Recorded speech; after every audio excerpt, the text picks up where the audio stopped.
They switch back and forth, between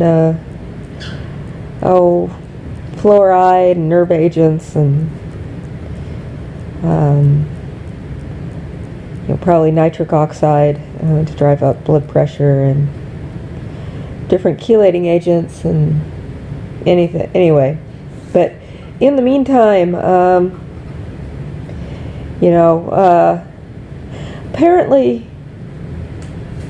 an old friend of mine was telling people about me on the other side of his lifestyle, except not a very accurate description or like very identifying description, just Zippy the Pinhead.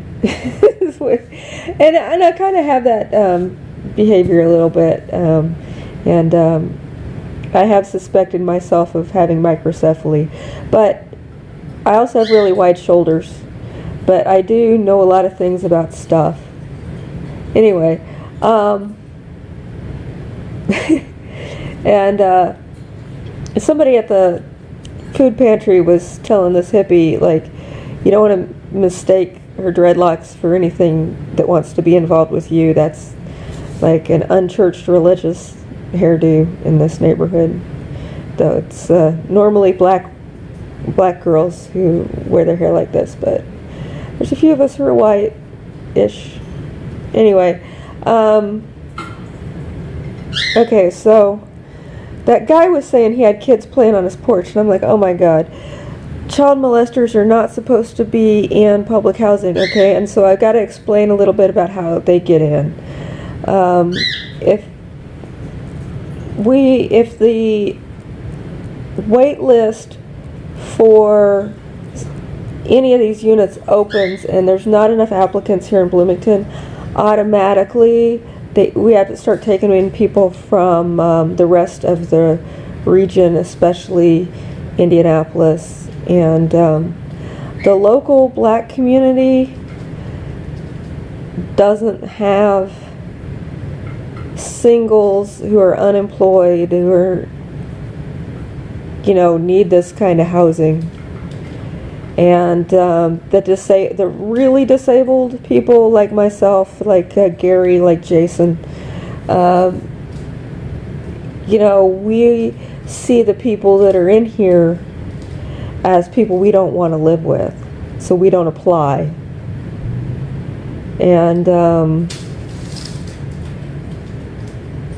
hear about all these rules and stuff like that, and it's not really understood to us that these are people who aren't qualified to be here, and they have a lot of rules that they got to engage with in order to be let in through a different program to keep spaces full. And anyway, so I guess the current mayor was the head of running Shalom, director of Shalom, and then he quit to run for mayor the first time and lost, and that's how this drug lord, this drug boss, Beggar King, got in control of that, and who is being placed in public housing and stuff like that. So he's not elected. I think if enough people around the community got upset about it, especially as many kids as is going to be next door. This place is much bigger. I rode my bike past the other Boys and Girls Club today that they're renovating, and it's much smaller. So most of the kids in Bloomington are going to be coming up here. And so they need to do something about Forrest, and he'd better run. But anyway.